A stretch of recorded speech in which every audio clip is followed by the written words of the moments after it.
You didn't click this by accident. There's no such thing, not really. What we call coincidence analytical psychology recognizes as something far more significant synchronicity, a meaningful collision between your inner state and the outer world. Something in you knew you needed this message right now.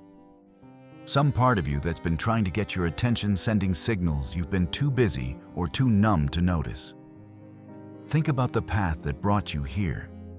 The algorithm that served this up, yes, but also the restlessness that had you scrolling in the first place. The vague feeling that something's missing. The quiet desperation dressed up as productivity. The sense that everyone else figured out the secret to living, and somehow you missed the memo. That's not random. That's your psyche using whatever tools it has available, trying to wake you up. The fact that you're here in this moment, watching these words, it means the comeback has already begun. You just haven't recognized it yet. And that's what we're about to change. Because the comeback everyone talks about, the one that gets celebrated and applauded, isn't the real comeback at all. The real one happens in the dark, in the silence, in the moments when you're so far from who you used to be that you can't even remember what it felt like to be that person. It happens in the 3 a.m. ceiling stares when you're wondering how you ended up in a life that looks successful on paper, but feels hollow in practice. It happens in the bathroom at parties where you're supposed to be having fun, but you're just trying to remember how to be a person. It happens in the car rides home from work, where you catch yourself in the rearview mirror and don't recognize the face looking back. This isn't about returning to who you were. That person is gone, and pretending otherwise is just another costume. This is about becoming who you've always been, beneath the performance, beneath the mask you've been wearing so long you forgot it wasn't your face. This isn't motivational fluff designed to pump you up for 48 hours. This is psychological archaeology. We're going digging, and what we find might not be pretty at first. But it will be true. And truth, as it turns out, is the only thing that can actually set you free. Before we dive deeper, if this resonates with your soul's journey, please hit that like button and share for more transformational content. Your support helps this message reach other souls who need to hear it. There's a numbness that sets in, and nobody talks about it. It's not depression, exactly. Not burnout, though that's closer. It's something that happens when you've been performing existence instead of living it for so long that you can't tell the difference anymore. You wake up one day and realize you've become a stranger to yourself. The things that used to light you up barely register. The relationships that once felt vital now feel like obligations you're maintaining out of inertia. You're functioning. That's the strangest part. You're still getting up, still going through the motions, still hitting the marks. To everyone else, you might look fine. Successful even. You haven't missed work. You haven't dropped your responsibilities. You're still showing up. But showing up isn't the same as being present. You can be physically somewhere while being psychologically absent. And you've been absent from your own life for longer than you want to admit. There's a specific kind of loneliness that comes with this. The loneliness of being surrounded by people who know you, but don't see you. Because they're relating to the character, not the person. They're in relationship with the persona you've constructed, the carefully curated version of yourself that's designed to be acceptable, lovable, successful. And that persona is good at its job. It's so good that sometimes even you forget it's not the real thing. This is the exhaustion that sleep can't fix, because it's not your body that's tired. It's your soul. And you can't rest something you've been ignoring. You can't restore something you've been actively suppressing. The tiredness goes bone deep, because the denial goes soul deep. For women between 30 and 50, this often looks like becoming the emotional infrastructure everyone builds their life on, until you forgot you're also a building that needs foundation. You've been the one everyone comes to, the solver of problems, the keeper of schedules, the emotional translator between people who can't communicate directly. You've been so busy being the glue that holds everything together that you forgot you're also a person with needs, desires a life of your own that deserves attention. And now, when you try to remember what you wanted before you became what everyone needed, there's just static. Just the echo of ambitions you talked yourself out of because they seemed impractical or selfish or too much. For men in the same years, the armor got so heavy you forgot you were the one inside it, not the armor itself. You became the provider, the protector, the one who has it handled. You learned early that vulnerability is weakness, and weakness is unacceptable. So you shoved down the uncertainty, the fear, the tender feelings that didn't fit the role. You built a fortress of capability and competence, and somewhere along the way, you got trapped inside it. Now you're so identified with being strong that you've forgotten how to be human. And the weight of maintaining that image, of never letting anyone see you struggle, of always having the answer, it's crushing you from the inside out. And for young adults just stepping into the supposed prime of life, you optimized yourself into excellence and accidentally optimized out your aliveness. You did everything right. Got the grades, built the resume, developed the skills, cultivated the network. You became impressive on paper. But impressive isn't the same as alive. You turned yourself into a product, something marketable and valuable. And in the process, you edited out all the weird, wild, unmarketable parts that made you actually you.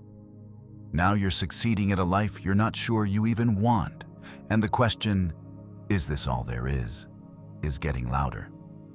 But here's what analytical psychology understands that most modern thought misses entirely. This isn't happening to you. You're not broken. Your system isn't malfunctioning. What's happening is that the false structure you've been holding up is finally collapsing under its own weight. And beneath it, something real has been waiting. There's a concept in depth psychology about the persona, a complicated system of relations between individual consciousness and society. It's the face you show the world, the character you play. And over time, if you're not careful, the character becomes a cage. You signed invisible contracts you don't even remember agreeing to. If I'm useful enough, then I'm lovable enough. If I'm quiet enough, then I'm safe enough. If I'm perfect enough, then I belong. These agreements were made in childhood, reinforced in adolescence, and calcified in adulthood until they became the very structure of your personality. The problem is, they were never true. They were survival strategies that helped you navigate a world that felt dangerous or conditional. And now, decades later, you're still honoring contracts that are bankrupting your soul. You signed a deal you don't remember signing, and the price is your selfhood. Think about it. When did you agree that your worth equals your productivity?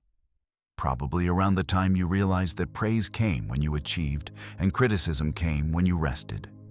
Who told you that taking care of yourself is selfish, but taking care of everyone else is virtue? Probably the people who benefited from your self-abandonment, though they'd never put it that way.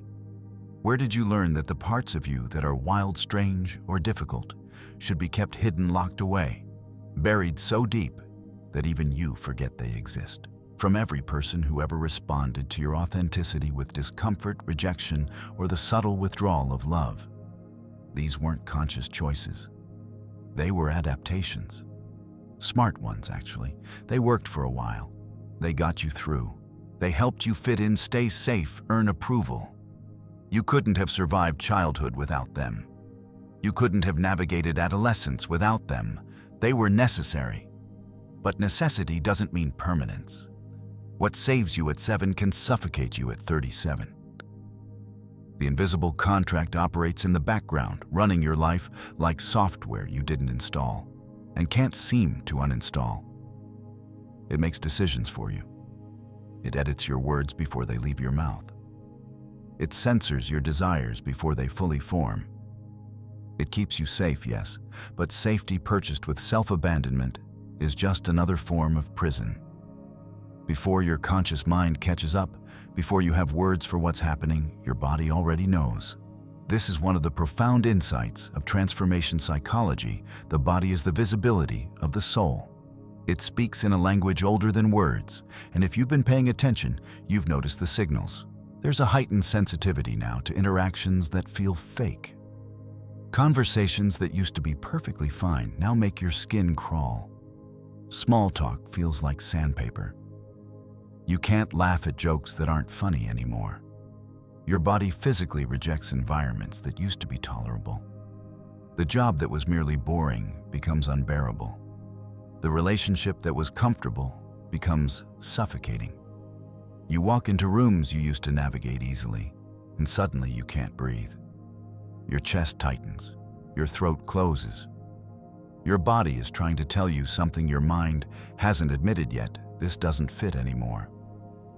Maybe you've noticed you get sick more often, or that certain places trigger physical symptoms, headaches, nausea, a heaviness in your limbs. You've probably dismissed this as stress, as aging, as needing to exercise more or eat better. And maybe that's part of it. But there's something deeper happening. Your body is refusing to go places your soul can't follow anymore. And then there's the strange nostalgia for things you've never done, places you've never been, versions of yourself that never got the chance to exist.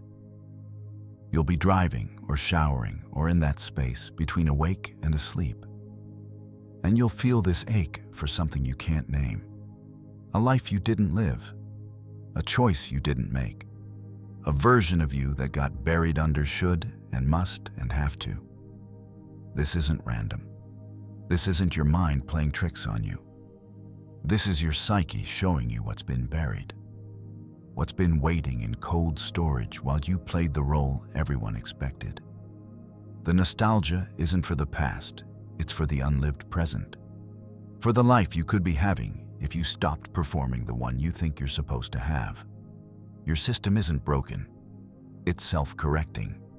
Every physical symptom, every emotional shutdown, every moment of inexplicable sadness or rage, these are course corrections. Your being is trying to get you back on track, back to something authentic, back to the truth of who you actually are, beneath all the conditioning. So when everything falls apart, and it will, if it hasn't already, understand this, you're not experiencing a breakdown. You're experiencing the breakdown of the false. In all chaos, there is cosmos. In all disorder, a secret order. The collapse has structure. It has purpose. It's not random, and it's not punishment. You're not falling apart. The costume is. The mask is cracking. The persona you've been maintaining at tremendous cost is finally giving way. And yes, it's terrifying. Yes, it feels like death. Because in a way it is. But what's dying isn't you. What's dying is the character you've been playing, the role you've been performing, the false self you constructed to survive a world that demanded you be something other than what you are. Carl Jung, a transformation always begins here in the rubble, in what looks like failure, but is actually liberation. The self underneath the real you is stirring. It's been there all along, waiting patiently beneath the performance. And now it's starting to push through the cracks. If this is landing in your chest, like a key turning in a lock, stay with me.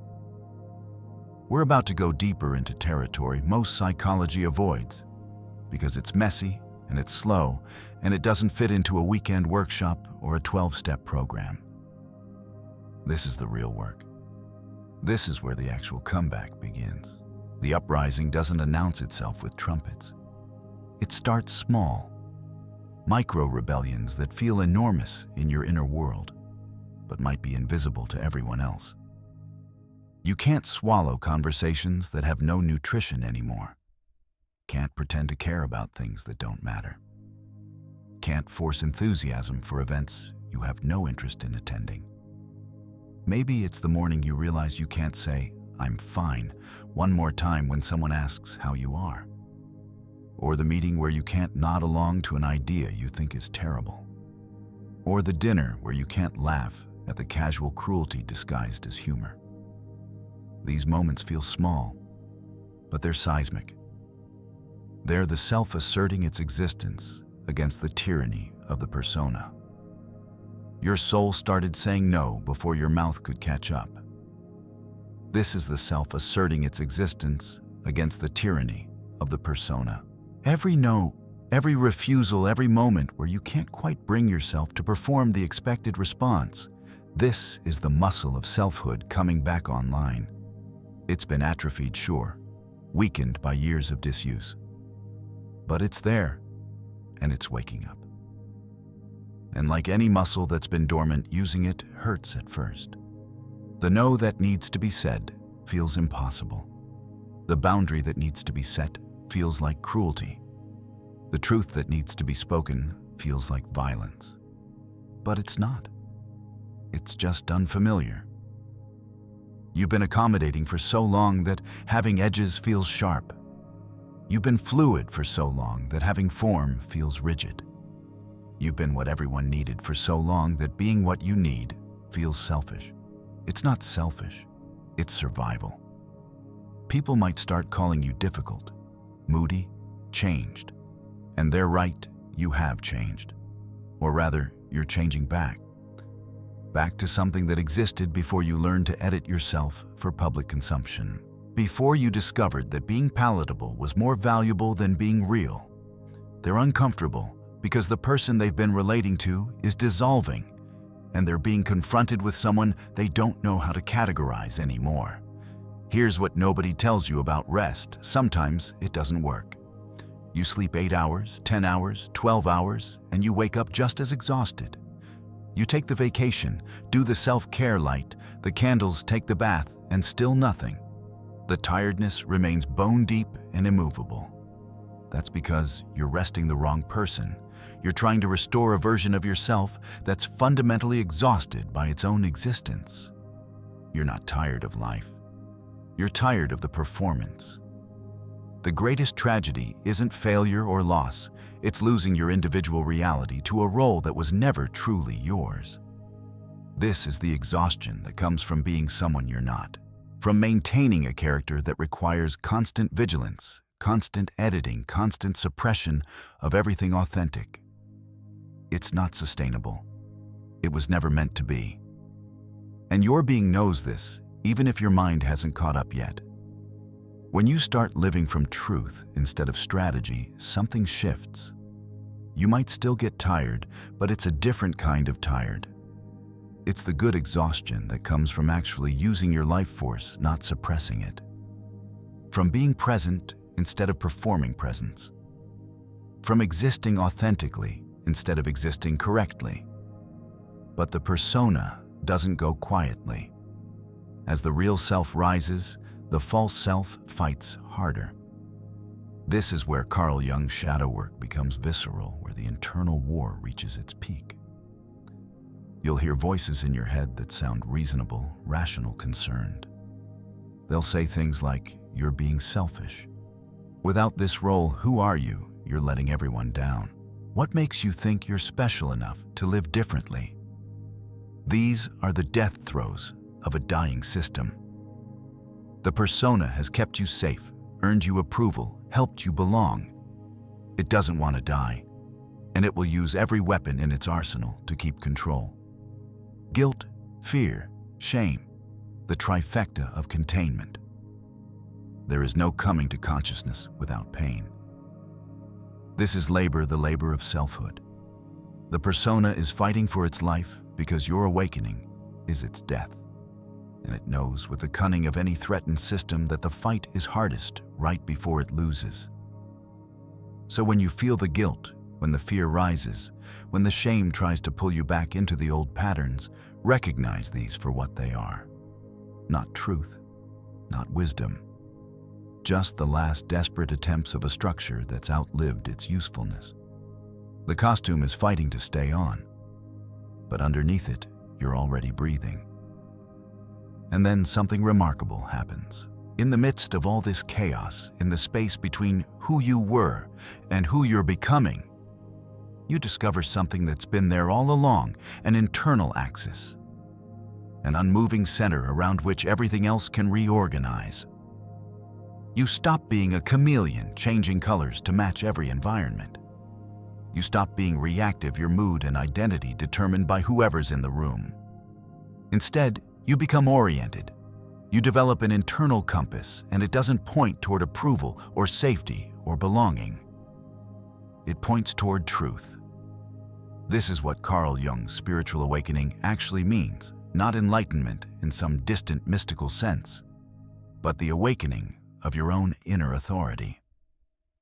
The self, capital S, emerging as the organizing principle of your life.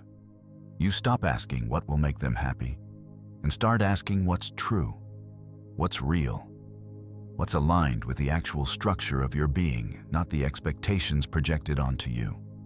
The compass doesn't need applause to know north. It doesn't require validation or permission.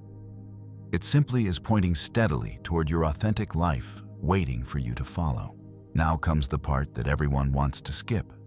The descent, the journey down into what's been buried. Most people hear shadow work and think it's about confronting your demons, facing your darkness, admitting your flaws. And sure, that's part of it. But it's not the whole story. Not even close. The Carl Jung shadow isn't just the repository of your negative traits. It's the vault where you've locked away everything that didn't fit. Everything that was too much, too strange, too wild, too soft, too angry, too ambitious, too creative. The shadow is exiled vitality. It's not evil, it's unexpressed power. It's every part of you that got a negative response and learned to hide. Every desire that was shamed. Every impulse that was punished. Every aspect of your personality that someone somewhere communicated was unacceptable. And here's what's remarkable. You didn't just hide these parts. You hid them so well, you forgot they existed. You identified so completely with the acceptable persona that you genuinely believed that's all you were. The angry part, that's not me, I'm peaceful. The ambitious part, that's not me, I'm humble. The creative part, that's not me, I'm practical. You amputated pieces of yourself and then forgot you ever had them. One does not become enlightened by imagining figures of light, but by making the darkness conscious. The descent isn't optional. You have to go down to retrieve what was left behind. This is shadow work, is asset recovery, not self-punishment. You're not going into the basement to fight monsters. You're going down there to find the treasure you locked away because someone told you it was trash. Think about what you called impractical and buried the creativity that wanted to make things just for the joy of making them. The part of you that wanted to write, to paint, to build, to create, not for money or recognition, but because the act of creation itself felt like breathing. What you called unspiritual and buried the anger that wanted to defend your boundaries, your time, your life. The righteous fury that rises when you witness injustice or experience betrayal. What you called selfish and buried the desire to want things to take up space to matter. The ambition that didn't apologize. The appetite for life that wasn't polite about it. What you called too much and buried the voice that had things to say, opinions to express, truth to speak. The version of you that was loud, expressive, unfiltered. The person who laughed too hard, felt too deeply, cared too intensely. You got the message, subtle or overt, that this was too much for people. So you turned down the volume on yourself until you were barely a whisper. Everything you buried is still alive down there, waiting. Not as fossils, as frozen potential. Think of it like cryogenic preservation. These parts of you didn't die. They've been in suspended animation, waiting for conditions that would allow them to thaw safely. And the thawing process, while uncomfortable, is also the return of your life force. The energy you've been using to keep everything buried, to maintain the repression. To police yourself constantly, all of that can finally be redirected toward actually living. For women, this often means retrieving the ambition that got labeled unfeminine. The desire for power, recognition, impact. The part of you that wanted to lead, to compete, to win. You learned that women who want these things are aggressive, pushy, bitchy. So you learn to disguise your ambition as service, to want power, but only in ways that help other people, to achieve, but never in ways that threaten anyone. And now there's this energy in you that has nowhere to go, so it turns inward and eats you alive. For men, it's often the softness that got shamed as weakness, the capacity for tenderness, for uncertainty, for emotional depth. You learned early that real men don't cry, don't need help, don't admit fear. So you buried the part of you that feels deeply, that connects tenderly, that needs other people. And now you're lonely inside a fortress of your own making, wondering why intimacy feels impossible when you've built your entire identity around not needing it. For young adults navigating a world that demands constant marketability, it's the strangeness. The parts of you that are weird, unmarketable, impossible to monetize, but essential to your humanity. You learn to turn yourself into a brand, to make every interest a side hustle, to optimize every aspect of your personality for professional advantage. And in the process, you edited out everything that makes you actually interesting, the odd hobbies, the niche passions, the perspectives that don't fit the algorithm. Now, with full consciousness, you can do what was impossible before: terminate the invisible contracts. You can't edit an agreement you didn't know you signed. But now you know. Now you can withdraw your signature from deals that were always one-sided. I no longer agree that my worth equals my usefulness. I withdraw my consent from the contract that says quiet equals safe. I terminate the agreement that says I must edit myself to be lovable. Until you make the unconscious conscious, it will direct your life, and you will call it fate. But once you see it, once you name it, you can choose differently. This is the power of conscious choice. Not the illusion of choice within the same old paradigm, but actual choice. The ability to say no to patterns that have run your life for decades. The courage to disappoint people who need you to stay small. The clarity to see that what you thought was virtue was often just compliance. There's a phase in Carl Jung transformation where you find yourself alone. Not because you're lost, not because you're broken, but because you're clarifying. There's a difference between bitter isolation and luminous solitude. Isolation is running from. Solitude is becoming in. The privilege of a lifetime is to become who you truly are. And sometimes to do that, you have to disappear from the life you've known. Step away from the relationships that only work when you're playing the character. Withdraw from environments that require your diminishment. Stop showing up to places where your presence is tolerated, but your true self isn't welcome. This isn't permanent. It's purposeful. You're not abandoning people. You're finding yourself. And the people who are meant to be in your life will still be there when you return. Not because you're the same, but because they can love who you actually are. Not just who you've been pretending to be. In the solitude, the compass gets calibrated. The signal gets clearer. The static of other people's expectations, other people's needs, other people's versions of who you should be, it all quiets down. And in that silence, you can finally hear yourself. Transformation. True transformation follows a pattern that's been understood for millennia. The alchemists called it nigredo, albedo, rubedo.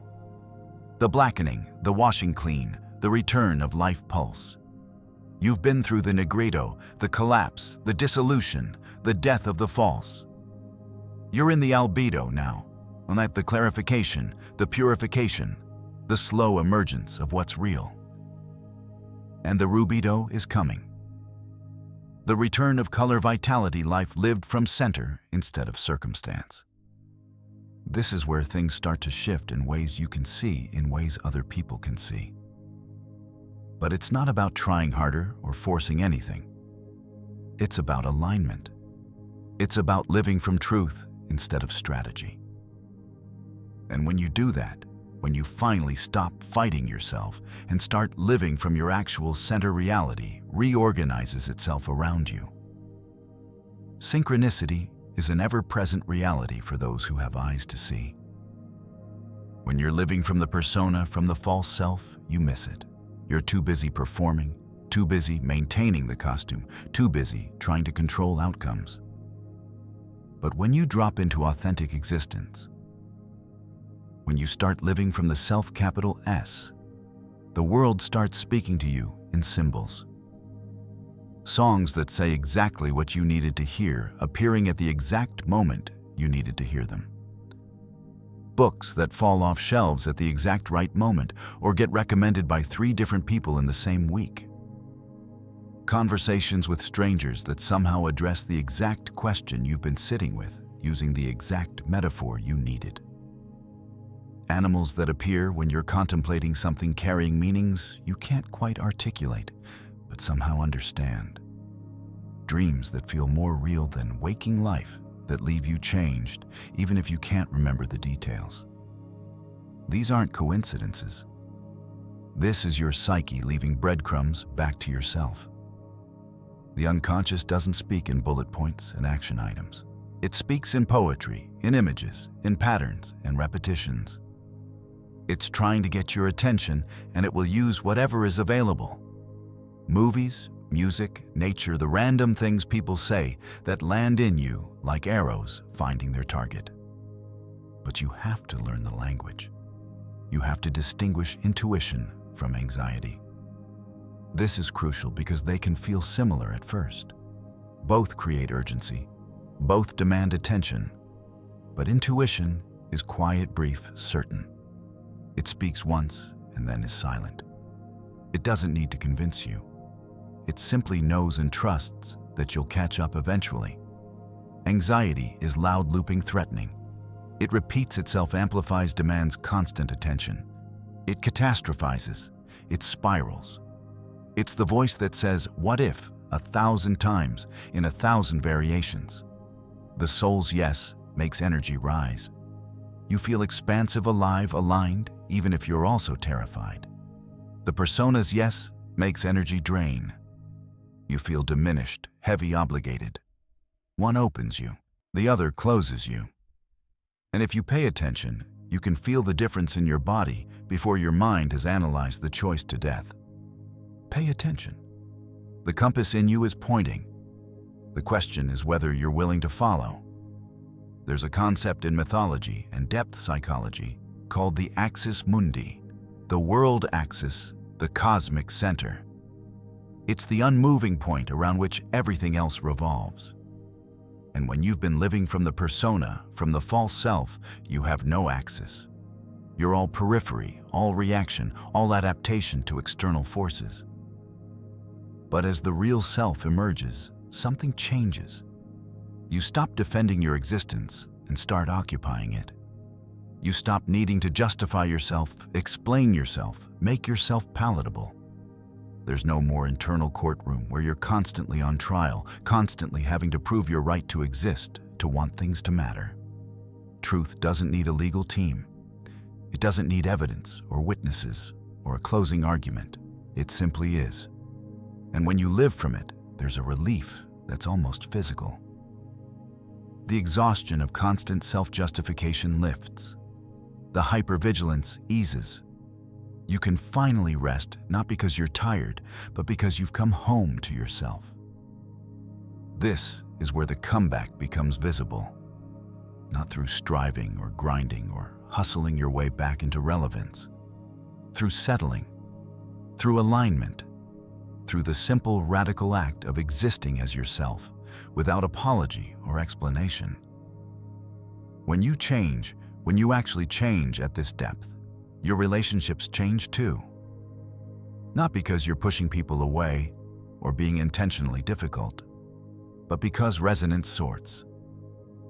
Some relationships were built on who you were pretending to be. And when you stop pretending, those relationships can't survive the truth of you.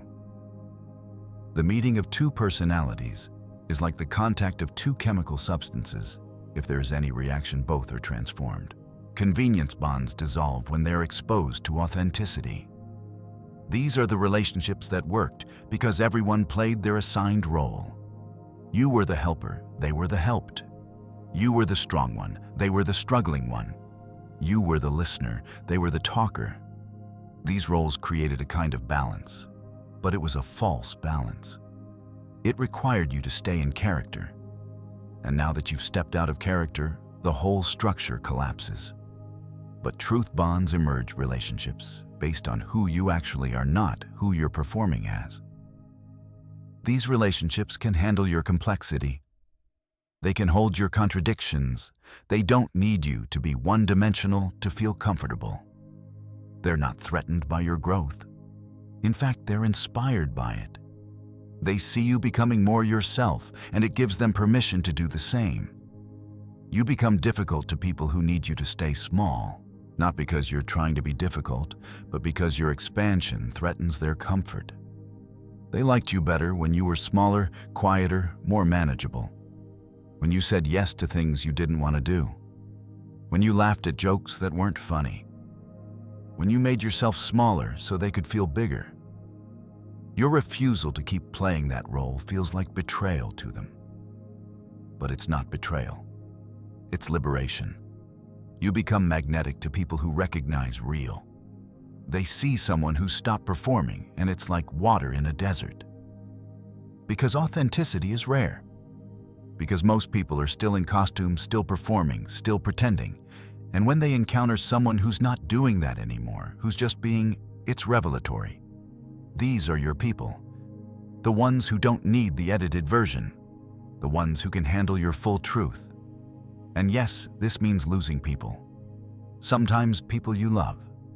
Sometimes people you thought would be there forever. Sometimes people who've been in your life since childhood, who know all your history, who you can't imagine life without.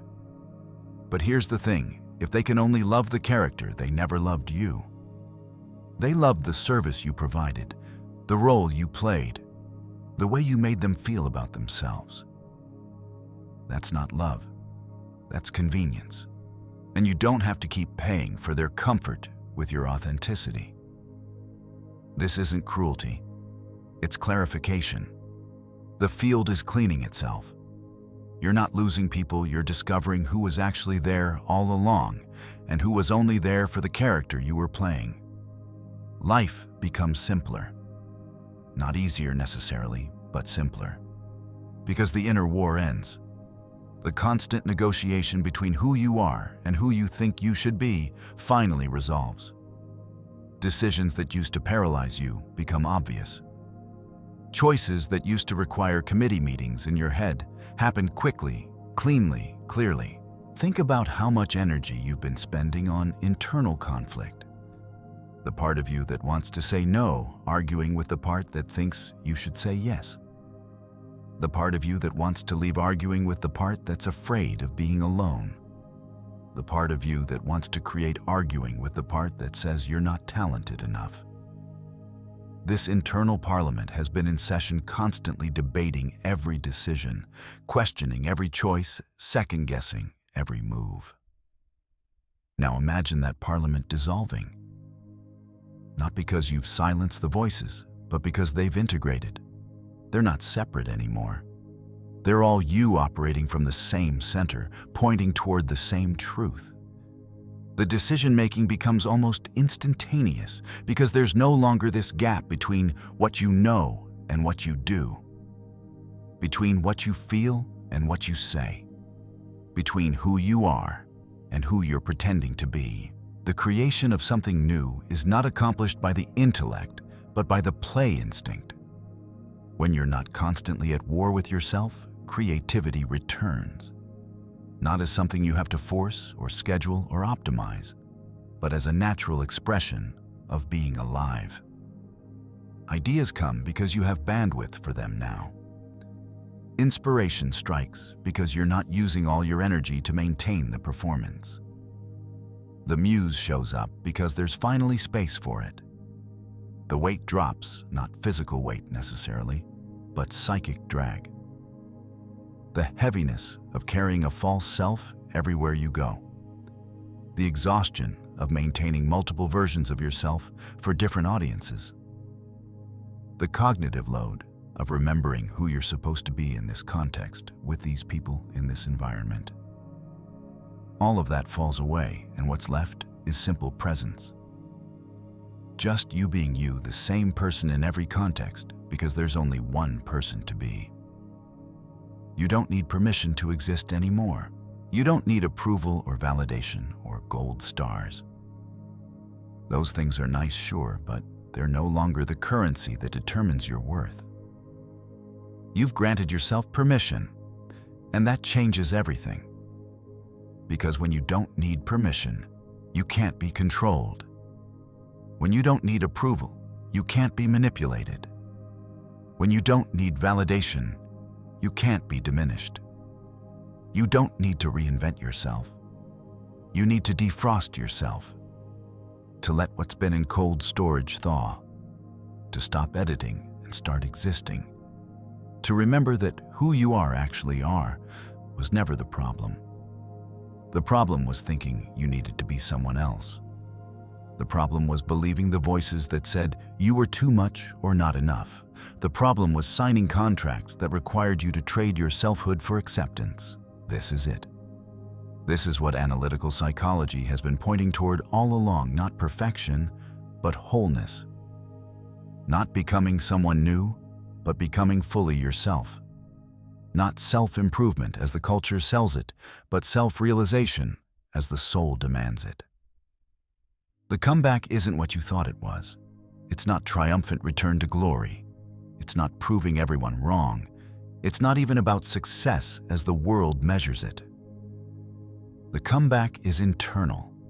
It's the return to yourself.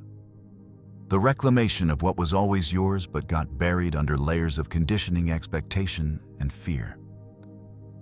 There are 3 moments that signal you're already in comeback territory. First, you stop asking permission to exist. The comeback starts when you realize no one's permission matters more than yours. Not your parents, not your partners, not your bosses, not society's, yours. You are the authority on your own life, and you finally believe it. This doesn't mean you become arrogant or dismissive of others. It means you stop giving away your power to people who don't have to live your life. You stop outsourcing your decisions to consensus. You stop needing everyone to approve before you move. You start trusting that you know what's right for you better than anyone else possibly could. Because you're the one inside your skin. You're the one who has to live with the consequences. You're the one who knows what your soul is saying when it's quiet enough to listen. Second fear becomes data, not dictator. You feel it, you acknowledge it, but you don't let it make all your decisions anymore. The fear says, "Don't do this, it's not safe." And you say, "Thank you for your input," and choose truth anyway. Not because you're reckless, but because you've learned that the cost of betraying yourself is higher than any external risk. You understand now that fear is information, not instruction. It tells you something matters. It tells you you're at an edge. It tells you that change is happening. But it doesn't get to tell you what to do. You've spent too many years letting fear run the show, keeping you small and safe and stuck. And you've realized that the thing you were so afraid of, rejection, failure, loss, being alone, is less terrifying than the slow death of living a lie. Third, pretending becomes impossible. Your mouth won't say things your soul doesn't mean anymore.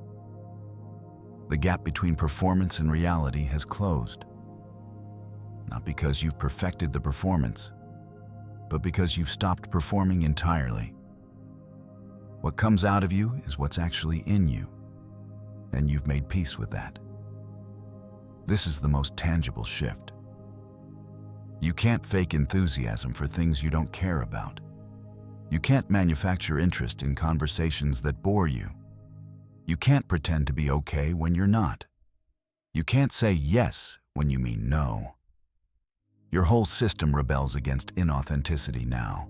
It physically hurts to lie, even small lies, even polite lies, even lies of omission. Your being has realigned itself around truth, and anything less than truth creates friction. If even one of these has happened, you're already in comeback territory. You might not feel like you've made it yet. You might still be in the messy middle, still dealing with the fallout of choosing yourself, still figuring out what comes next. But the transformation has begun. The click has happened. The key has turned. You've crossed a threshold and there's no going back.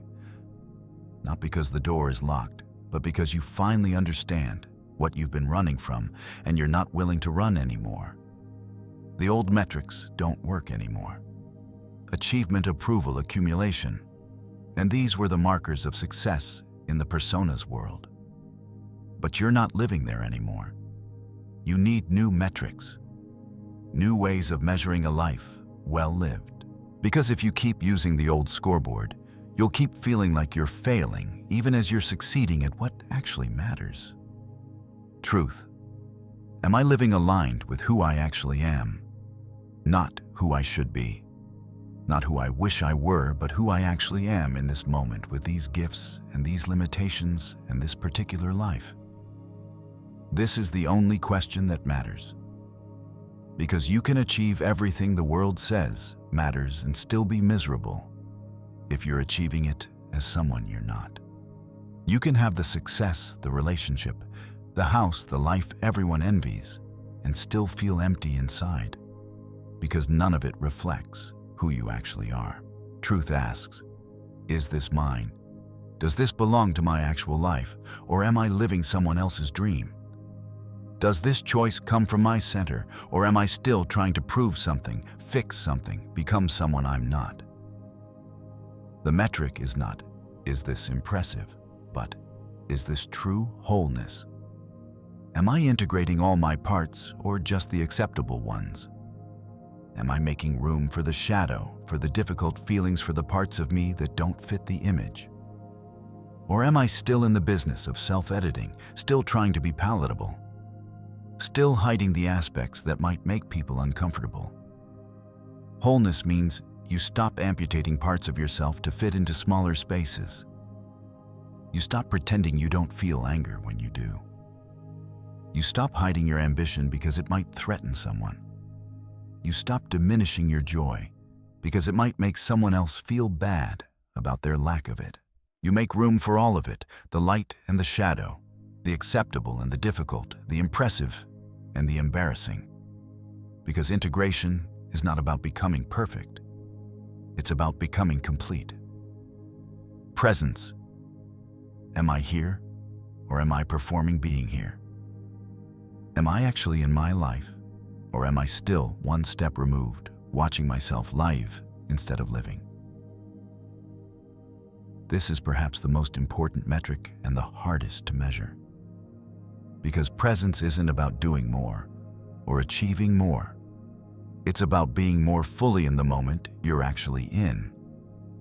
Are you tasting your food or just eating while scrolling? Are you listening to the person in front of you or just waiting for your turn to talk? Are you feeling your feelings or just narrating them? Are you in your body or just driving it around like a meat vehicle? Presence is the quality of being fully inhabited, not dissociated, not distracted, not already thinking about the next thing. Just here, just now, just this. The shoe that fits one person pinches another. There is no recipe for living that suits all cases. What works for someone else might be torture for you. What they call success might be your nightmare. What they're willing to tolerate might be what slowly kills you. You're not lost. You're filtering. You're discarding what doesn't fit and keeping what does. And that process, that constant refinement toward truth, is the real work of a human life. People will leave. Opportunities will pass. The life you thought you wanted will fade away. And every single bit of it is clarification, not tragedy. Everything that irritates us about others can lead us to an understanding of ourselves. Every ending is information. Every loss is revelation. Every person who walks away is showing you who can handle your truth and who can only handle your performance. The field is cleaning itself. Reality is showing you what's real and what was always costume. Who sees you and who only saw the character. What matters and what was just distraction. This isn't punishment. This isn't failure. This isn't evidence that you're doing something wrong. This is the universe doing exactly what you asked for, when you committed to truth, removing everything that isn't aligned with it. Think about it. You asked for authenticity. That means everything inauthentic has to go. You asked for truth. That means everything false has to be revealed. You asked to live from your center. That means everything that pulls you off center has to fall away. You prayed for these things maybe without using those words. You asked for a real life. And now that real life is being delivered, and it requires the removal of everything that isn't real. You're not losing people. You're discovering who was actually there. The ones who remain after you stop performing, after you stop accommodating, after you stop making yourself smaller. Those are the real relationships. Everyone else was in relationship with the character, and when the character died, the relationship died with it. That's not your fault. That's not your failure. That's just what happens when the foundation was never solid to begin with. And the ones who remain, the ones who can handle your transformation, who celebrate your becoming instead of mourning your predictability. Those are your people. They're not threatened by your growth. They're inspired by it. They don't need you to stay the same so they can feel comfortable. They can evolve alongside you. They see who you're becoming, and they're curious about it, supportive of it, excited for it. The rest were always just guests at a party you were throwing for a character who doesn't exist anymore. The party's over. The character has left the building, and the guests who were only there for the show are leaving too. Let them. Thank them for whatever they brought to your life when you needed it, and let them go. Their departure is making room for something real. So this is the return. Not going back, but going deeper. There's a difference between nostalgia and rebirth. Nostalgia is trying to recreate a past that probably wasn't even that good to begin with. Rebirth is integration. Taking everything you've learned, everyone you've been, all the buried parts you've retrieved, and forging them into something whole. There is no coming to consciousness without pain. People will do anything, no matter how absurd, to avoid facing their own soul. But you didn't avoid it. You went in. You did the descent. You terminated the contracts. You sat in the luminous solitude. You learned to read the compass. And now you're here on the other side of the great forgetting, remembering. I am not what happened to me. I am what I choose to become. The comeback is the choice. Every moment you choose truth over comfort. Every time you grant yourself permission instead of waiting for it. Every decision made from center instead of circumstance. Your comeback isn't coming. It clicked into place the moment you stopped running from yourself. When you faced the collapse and recognized it as sacred. When you felt the quiet rebellion and followed it. When you descended into your own shadow and came back with treasure. When you learned to distinguish the compass from the chaos and trusted it enough to follow. This is your permission slip. Not from me, not from Carl Jung, not from anyone external. This is you giving yourself permission to exist, to be whole, to stop apologizing for taking up space in your own life, to live from truth even when it's inconvenient, uncomfortable, or unpopular. The comeback is consciousness itself, the awakening to who you've always been beneath the costume, the return to the self that never left but patiently waited for you to remember. This is analytical psychology in action, not as theory, but as lived experience, not as concept, but as transformation, not as something you study, but as something you become. You were meant to see this. The synchronicity wasn't random. Yourself orchestrated this collision between inner need and outer resource.